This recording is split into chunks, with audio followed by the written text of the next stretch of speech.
नमस्कार दोस्तों, स्वागत है आपका बिहार एक्सप्रेस न्यूज में। तो चलिए आपको लेकर चलते हैं आज की मुख्य और ताज़ा खबरें की ओर। इससे पहले आप वीडियो को किस शहर से देख रहे हैं कमेंट में जरूर बताएं और वीडियो अच्छी लगी तो वीडियो को लाइक करके चैनल को सब्सक्राइब जरूर करें।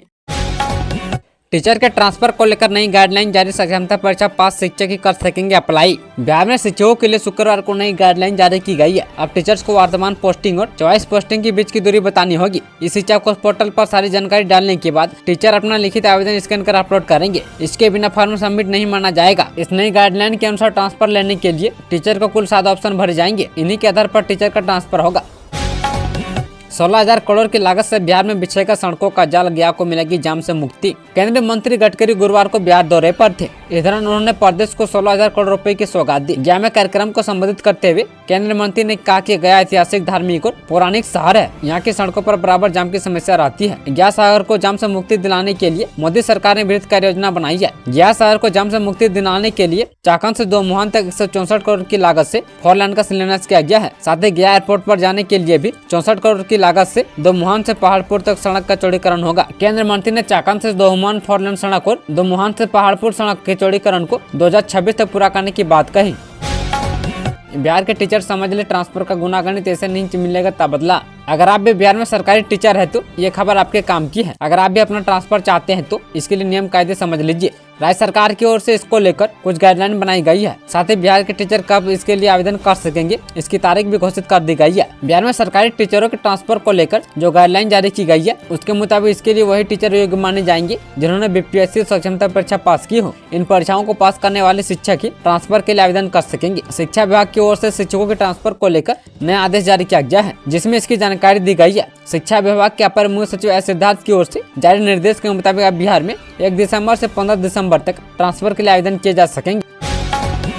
बिहार को मिली एक और 4 लेन की सौगात। पटना हरिहरगंज राजमार्ग को मिलेगा नया रूप। बिहार में यात्रियों और व्यवसायियों के लिए बड़ी खुशखबरी है। औरंगाबाद के रास्ते पटना और हरिहरगंज के बीच 4 लेन राजमार्ग का लंबे समय से प्रतीक्षित सपना आखिरकार हकीकत बनने जा रहा है। केंद्रीय सड़क परिवहन और राजमार्ग मंत्री नितिन गडकरी ने इस परियोजना को मंजूरी दे दी है, जिसकी लागत 5,500 करोड़ रुपए होने की उम्मीद है। केंद्रीय सड़क परिवहन मंत्री नितिन गडकरी ने हाल ही में बोधगया में आयोजित एक कार्यक्रम में पटना हरिहरगंज NH 139 को 4 लेन बनाने की मंजूरी दी है। इस महत्वाकांक्षी परियोजना के लिए 5,500 करोड़ रुपए की राशि स्वीकृत की गई है। यह निर्णय औरंगाबाद के पूर्व सांसद सुशील कुमार सिंह के लगातार प्रयासों का फल है।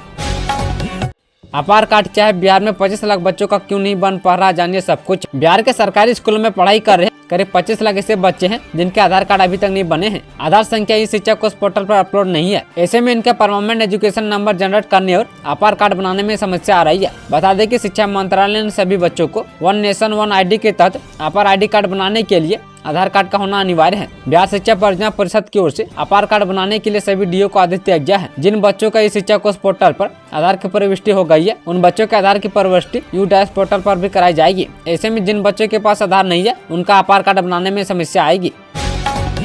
सीएम आवास योजना को लेकर बड़ा अपडेट। बिहार में 10 गुना बढ़ाएगी आवासों की संख्या। मुख्यमंत्री ग्रामीण आवास की संख्या 10 गुना बढ़ा दी गई है। योजना की स्वीकृति से लेकर 4 बार आवास की संख्या बढ़ाई गई है। ग्रामीण इलाकों से आवास की मांग को देखते हुए सरकार ने यह निर्णय लिया है। योजना की स्वीकृति के समय वर्ष 2023-24 में मात्र 6,560 आवास की स्वीकृति दी गई। दूसरी बार 1,759, तीसरी बार 17,160 और चौथी बार 30,234 आवास बढ़ाए गए हैं। अब कुल मिलाकर 65,713 आवास की संख्या हो गई है। इनमें 52,540 आवास पूर्ण कर लिए गए हैं। वहीं 11,070 आवास का निर्माण अभी तक पूरा नहीं हुआ है, जबकि 1584 आवास की अभी तक स्वीकृति नहीं दी जा सकी है। राज्य भर के 24 जिलों में 100% आवास का निर्माण कार्य पूरा कर लिया गया है। कटिहार, अररिया, पटना, खगड़िया, औरंगाबाद, किशनगंज, सीतामढ़ी, जहानाबाद, पश्चिम चंपारण और शेखपुरा, सुपौल में 100% आवास का निर्माण पूर्ण कर लिया गया है।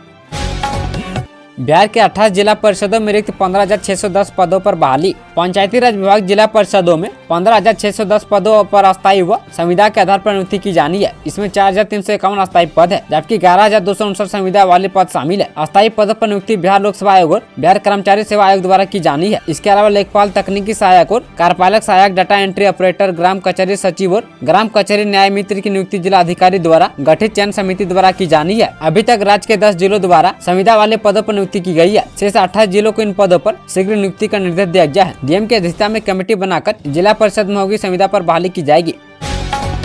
बिहार के लखीसराय में 6 साल से फरार महिला नक्सली गिरफ्तार। जमालपुर एसटीएफ पर लखीसराय की पीर बाजार थाना की पुलिस के संयुक्त अभियान से 6 वर्षों से फरार महिला नक्सली शिला कुमारी और फागुनी कोड़ा को गिरफ्तार कर लिया गया है। नक्सली शिला को पीर बाजार थाना क्षेत्र के बंगाली बांध गाँव से गिरफ्तार किया गया है। महिला नक्सली शिला कुमारी पर मुंगेर के खगड़पुर थाना में एक, लड़िया थाना में एक, पीरी बाजार थाना में 2, कचरा थाना में एक और चानन थाना में एक मिलकर कुल 6 मामले दर्ज है। वहीं फागुनी देवी नाम से लड़िया टांड थाना में 2 और पीरी बाजार थाना में 1 मामला दर्ज है। पुलिस इस गिरफ्तारी को बड़ी कामयाबी मान रही है।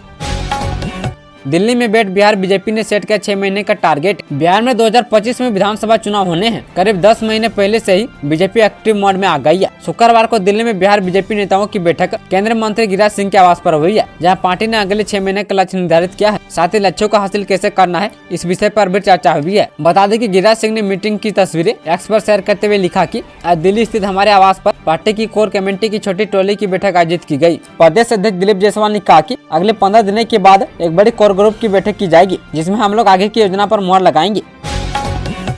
रहमान सर ने थामा जनसुराज का दामन तो खान सर पहुंचे जदयू नेता के घर। देश के चर्चित शिक्षक खान सर जदयू में शामिल हो सकते हैं। रहमान सर के जनसुराज में जाने की खबर के बीच खान सर ने जदयू के राष्ट्रीय महासचिव मनीष वर्मा से मुलाकात की है। उनकी इस मुलाकात के बाद सियासी गलियारे में इस बात को लेकर चर्चा है कि खान सर जदयू की सदस्यता ले सकते हैं। कुछ दिनों पहले खान सर ने सीएम नीतीश कुमार से भी मुलाकात की थी। ऐसे में क्यासों का दौर शुरू हो गया है। जदयू के राष्ट्रीय महासचिव मनीष वर्मा ने मुलाकात की तस्वीरें को अपने एक्स अकाउंट से शेयर किया है। बिहार के 22 जिलों में AQI का बुरा हाल, मुजफ्फरपुर समेत इन 3 जिलों का जाने हाल। बिहार में जहरीली हवा का कहर जारी है। बिहार के कई जिलों में खराब हवा बह रही है। बिहार प्रदूषण नियंत्रण बोर्ड के समीर ऐप के अनुसार शुक्रवार बिहार के 22 जिलों में प्रदूषण से बुरा हाल है। सबसे खराब स्थिति हाजीपुर, मुजफ्फरपुर और बेतिया में है। ये 3 जिले रेड जोन में है। हाजीपुर लगातार पिछले 2 सप्ताह से रेड जोन में है। आज भी जहरीली हवा की स्थिति बरकरार है। पिछले 3 दिनों से मुजफ्फरपुर भी रेड जोन में है। आज पहला दिन है जब बेतिया में भी रेड अलर्ट जारी किया गया है। इन 3 जिलों के अलावा पटना सहित 14 जिले ऑरेंज जोन में है। राहुल गांधी की मांग को लेकर लालू यादव का समर्थन, बोले वारंट जारी हुआ है तो अरेस्ट हुआ अदानी। राष्ट्रीय जनता दल के सुप्रीमो और बिहार के पूर्व मुख्यमंत्री लालू प्रसाद यादव ने उद्योगपति गौतम अदानी को गिरफ्तार करने की मांग की है। उन्होंने कांग्रेस सांसद राहुल गांधी की इस मांग का समर्थन करते हुए कहा कि वही सही कह रहे हैं। वारंट जारी हुआ है तो पहले अदानी को गिरफ्तार करना चाहिए। इससे पहले राहुल गांधी ने कहा था कि यह स्पष्ट हो गया कि अदानी ने अमेरिका और भारत के कानूनों का उल्लंघन किया है। भारतीय जनता पार्टी ने इस मामले पर कहा कि कानून अपना काम करेगा। नीलामी से पुलिस खिलाड़ी की एंट्री, मुंबई इंडियंस का है चहेता। सऊदी अरब के जेदा में 2025 के IPL सीजन के लिए 24-25 नवंबर को नीलामी होने वाली है। यह नीलामी दोपहर के 3:30 बजे शुरू होगी। नीलामी के लिए पंजीकृत 15 से 72 खिलाड़ियों में से 574 खिलाड़ियों को शॉर्टलिस्ट किया गया है। इस नीलामी में इंग्लैंड के जोफ्रा आर्चर भी आप उपलब्ध होंगे। आर्चर नीलामी में खिलाड़ी नंबर 575 में खिलाड़ी होंगे। बिहार में जमीन सर्वे के बीच राजस्व विभाग में बड़ी कार्रवाई, 12 CO निलंबित। बिहार में हो रहे जमीन सर्वे के बीच राजस्व विभाग ने बड़ी कार्रवाई की है। लापरवाही करने वाले अधिकारियों पर विभाग का एक्शन देखने को मिला है। राजस्व एवं भूमि सुधार विभाग ने बड़ा एक्शन लेते हुए भ्रष्टाचार में लिप्त 12 CO को निलंबित कर दिया है। इसके साथ ही नाकाबिल 189 CO के वेतन को रोक दिया है। विभाग मंत्री का दावा है कि देश की आजादी के बाद अब तक का यह पहला बड़ा एक्शन है। बिहार में विशेष भूमि सर्वेक्षण का काम इसी साल अगस्त महीने से चल रहा है। बिहार बिजनेस कनेक्ट 19 दिसंबर से पटना आएंगे 80 देशों के निवेशक। बिहार का औद्योगिक माहौल तेजी से बदल रहा है। छोटे और मध्यम उद्योग के साथ साथ अब उद्योग जगत के बड़े ब्रांड भी बिहार में निवेश को लेकर इच्छुक है। सरकार भी निवेश को प्रोत्साहित करने के लिए हर संभव कदम उठा रही है। बिहार में निवेशकों की दूसरे समिट की तारीख सामने आ गई है। बिहार बिजनेस कनेक्ट 2024 का आयोजन 19 और 20 दिसंबर को राज्य की राजधानी पटना में होगा। इस 2 दिवसीय समारोह में 80 देशों के निवेशक शामिल होंगे। इसके अलावा कई केंद्रीय मंत्री, केंद्र मंत्रालयों के सचिव और उद्योग जगत के महारथी भी हिस्सा लेंगे। बिहार के 3000 पुलिसकर्मियों का 1 महीने में होगा प्रमोशन, SI सिपाहियों को मिलेगी नई जिम्मेदारी। बिहार के 3000 पुलिसकर्मियों के लिए खुशखबरी है। 1 महीने के भीतर 3000 पुलिसकर्मियों का प्रमोशन किया जाएगा, जिसमें सिपाहियों से लेकर ASI और SI समेत विभिन्न रैंक के पुलिसकर्मी शामिल रहेंगे। इससे पहले 11,789 पुलिसकर्मियों को कार्यकारी प्रभार में प्रोन्नति दी गई थी। इसकी जानकारी शुक्रवार को पुलिस मुख्यालय में आयोजित प्रेस कॉन्फ्रेंस में पुलिस महानिदेशक जितेंद्र सिंह गंगवार ने दी। ADG जितेंद्र सिंह गंगवार ने कहा कि योग्य पदाधिकारियों के मनोबल को बढ़ाने के लिए यह कदम उठाया गया है। रिटायरमेंट के बाद सीटें खाली हुई है। वहीं ASI SI सिपाही को नई जिम्मेदारी दी जाएगी। 1 माह में कार्यकारी प्रभार देने की स्थिति में आ जाएंगे। संबंधित पुलिसकर्मियों का सर्विस बुक, सेवा रिकॉर्ड अभिलेख मांगा गया है। सोनपुर मेले में आई यूपी की यह बकरी रोज खाती है सेब केला। सोनपुर पशु मेला में इस बार कुछ खास बकरियों ने सुर्खियां बटोरी है। एक विशेष नागफली नस्ल की बकरी जो यूपी से आई है, इन दिनों मेले में आकर्षक का केंद्र बनी हुई है। इस बकरी की कीमत 55,000 रुपए रखी गई है, जो एक गाय की कीमत के बराबर है। यूपी के मोहम्मद अब्दुल रज्जाक ने इस बकरी को सोनपुर मेला में लाया है। यह बकरी खासतौर पर अपने दूध उत्पादन के लिए जानी जाती है, क्योंकि यह प्रतिदिन लगभग 3 लीटर दूध देती है। इस बकरी की खान पान का विशेष ध्यान रखा गया है, जिसमें इसे सेब, केला, मौसमी फल और चोकर भूसा दिया जाता है। बिहार के इस जिले में बन रहा सबसे बड़ा सदर अस्पताल फैसिलिटी जानकर खुश हो जाएंगे आप। स्वास्थ्य के क्षेत्र में नवादा जिले को गुरुवार को एक बहुत बड़ी सौगात मिली है। वहीं 200 बेड के अस्पताल के निर्माण की नींव रखी गई है और इसका निर्माण नवादा शहर से सटे बुधौल में किया जाएगा। बिहार सरकार के स्वास्थ्य मंत्री मंगल पांडे और नवादा के सांसद विवेक ठाकुर ने संयुक्त रूप से इस परियोजना का शिलान्यास किया। बुधौल में लगभग 5 एकड़ भूमि में इसका निर्माण किया जाएगा, जहां कुल 200 बेड का सदर अस्पताल G+4 मॉडल की तर्ज पर बनाया जाएगा। इसकी अनुमानित लागत राशि लगभग 108 करोड़ रुपये है। इस परियोजना को 21 महीने में तैयार करने का लक्ष्य रखा गया है। इन सुविधाओं से लैस होगा यह अस्पताल। हॉस्पिटल में मुख्य रूप से 3 विंग होंगे, जिसमें IPD विंग, OPD विंग और इमरजेंसी विंग जिसमें काम करेंगे।